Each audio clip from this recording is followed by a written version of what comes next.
Introduce yourself, please. Yeah, I'm Dr. Dipanshu. I'm a long-term Wikipedian. I'm also editorial board member of Wiki Journal of Medicine.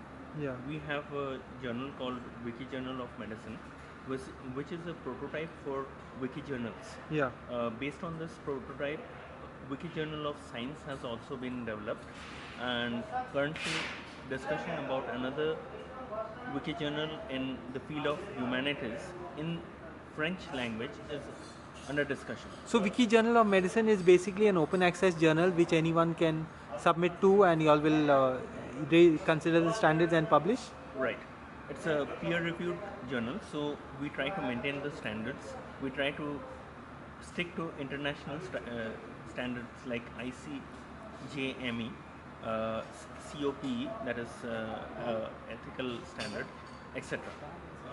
Other than that, we are listed on DOAJ. Directory of Open Access Journals. Right. Naturally, we have fulfilled their criteria. That's how we have got listed. As of now, the number of total articles is limited, so we have not yet made it to PubMed, which would require a minimum of 40 articles. We hope to reach this number very soon, so hopefully we'll get PubMed indexed as well.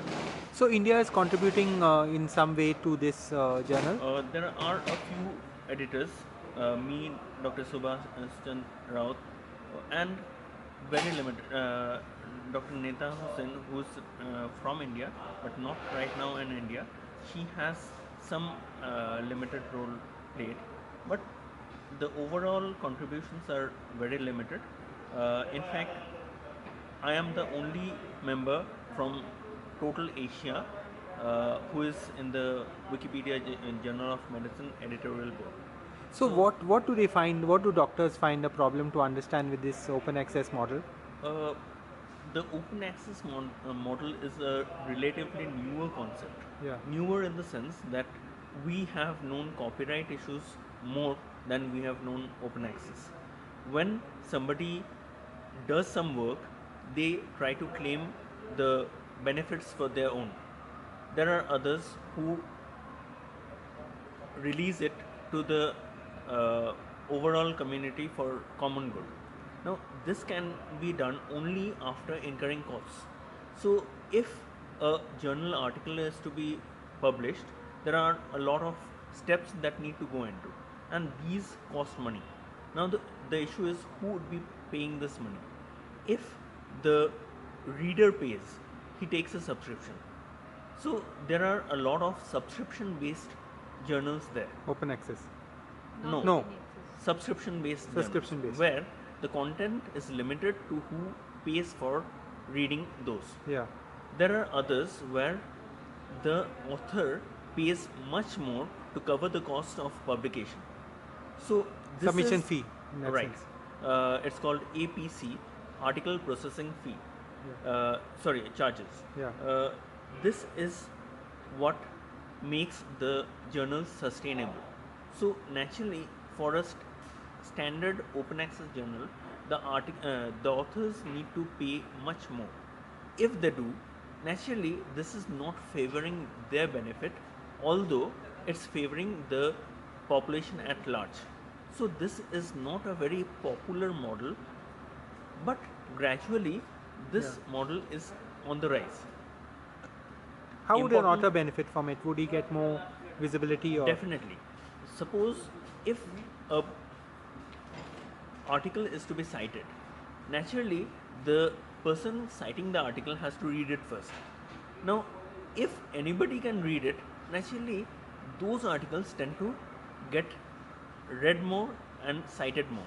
So naturally that creates a better impact by the author. So this is something the authors have in mind when they publish in open access journals. But the issue is this is not yet very common. Yeah. And unless that gains popularity, the scientific knowledge is behind the paywalls, which needs to be discouraged. From an author's point of view, is it a viable model? Is it a model which could be a earning model for them? Definitely.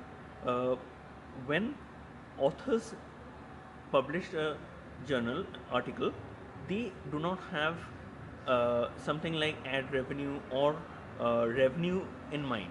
They are publishing it for something else. They are publishing to make their work available, not to.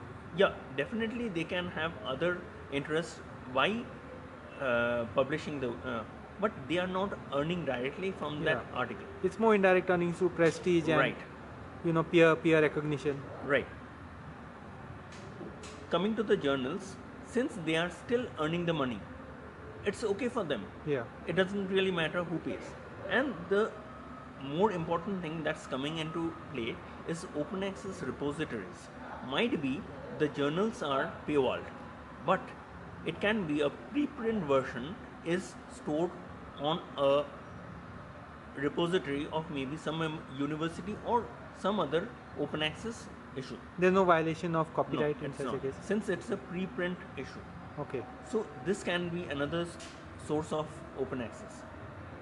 It's called open access. Let's not go into technicalities. Yeah. There's another model called diamond open access where neither the author nor the subscriber pays. I mean, there's no subscription model. Neither the reader pays nor the author. Now, who then bears the cost? There should be some grants or something available that supports the cost. Which In in this any case is what the university system is all about. Pardon? I The couldn't get- university system has grants in it, Yeah, and exactly.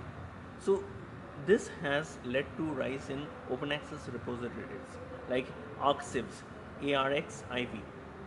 So there are many other university open access repositories where such documents can be stored and accessed by people. Doctor, would a country like India benefit vastly from this? If so, why? And how is it responding to this full idea of open access? India is already adapting the open access model.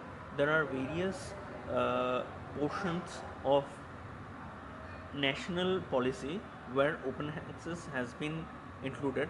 Even various lectures by Narendra Modi can be stated where he has emphasized on this.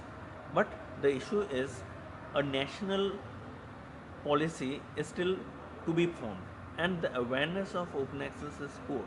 In such a case, the awareness has to grow. I'm also a member of the working group of Open Access India, and on this 14th of February, which was the 15th anniversary of Budapest Open Access Initiative, BOAI, sorry, BOIA, anyway, Budapest. Okay, whatever. So, on such a event, we have put a proposal for a national open access policy to the government of I see. India, I see. and the draft is still under development. Much discussion has to be going into it. Let's see what happens. Last question, easy question. Little bit about yourself. Okay, I am a medical doctor. I have done my post graduation in the field of clinical child development, and I'm doing master in child neurology at present. Based in which university? Or I'm doing it from University of Rome 2, Torvargada. sorry, University of Rome 2. Rome 2. Right. Okay. Okay. And you're working at? Right now I'm in Kolkata. Okay. I have to go to Rome for the completion of this course. Thank you and all the best. Thanks.